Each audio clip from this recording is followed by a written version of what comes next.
Ladies and gentlemen of the Senate, we meet today to consider another of the witnesses in the events surrounding the mysterious death and recovery of a Mr. Jesus Josephson, which took place in Jerusalem just a few days ago. We've considered the evidence from a rather incompetent pair of Roman legionaries, and also the testimony of some women who accompanied Mr. Josephson on many occasions. Today we're focusing on one of those women, a Mrs. Mary of Magdala, often known as Mary Magdalene or Magdalena. I must point out to your eminences that this woman is often confused with a prostitute who was well known to Mr. Josephson. He was known as the friend of sinners. And Mr. Josephson, on one occasion, had his feet washed with the tears of a prostitute who wiped his feet with her hair. This has often been conflated with Mary Magdalena, but I must assure your graces, these are not the same people, and you should not be confused in your considerations. Now, you've heard the accounts of the women approaching the tomb into which Mr. Josephson had been laid, a tomb belonging to a Mr. of Arimathea, and you've heard the account of how they were terrified and afraid and told nobody. The women appear en masse to have left the vicinity of Mr. of Arimathea's tomb, with the exception of Mary Magdalene.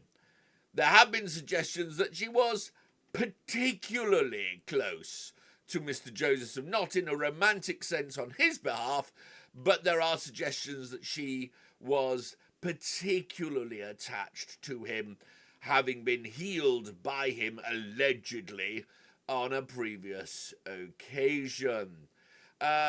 The documentary evidence that you've received suggests that Mrs. Magdalena, or Ms. Magdalena, remained in the vicinity of the tomb, having been told that Mr. Josephson was alive again, but she clearly did not believe this.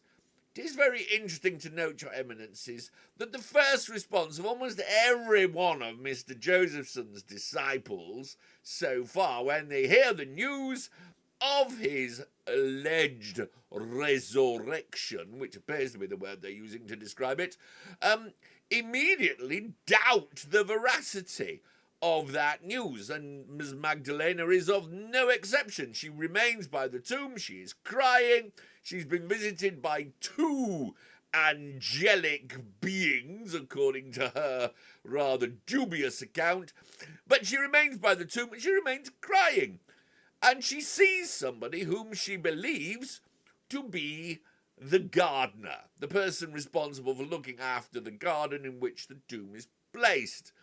Mr. Gardner apparently spends a lot of time hanging around tombs and other places of the burial of the dead, and is clearly a rather deranged individual who should be avoided at all costs. But on this occasion, Mr. Gardner was not present, and the gentleman that Ms. Magdalena thought was Mr. Gardner was unrecognisable to her.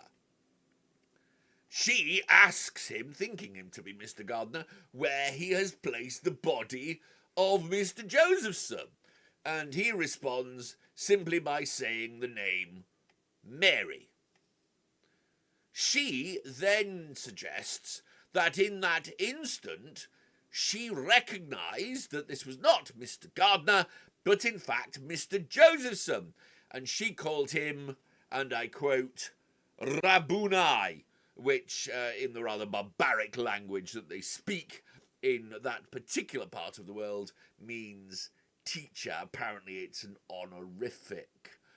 Ms. Magdalene then is told by Mr. Josephson that he has indeed risen from the dead.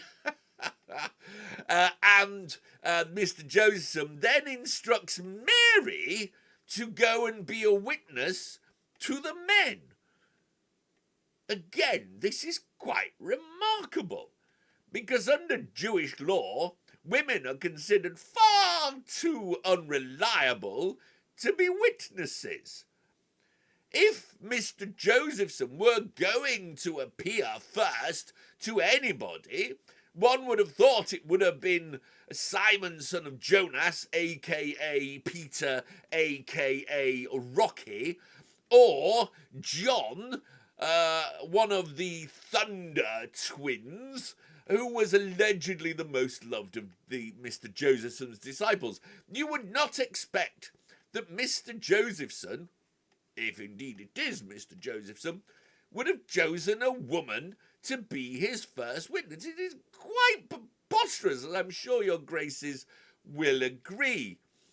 These accounts are strange. Strange indeed.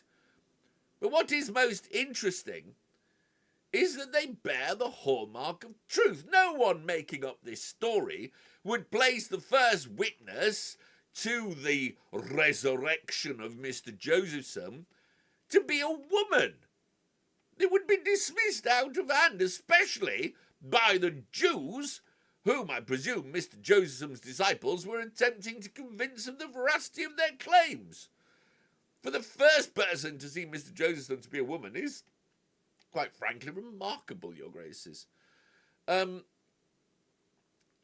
find it still highly debatable to suggest that somehow Mr. Josephson returned to life having been crucified.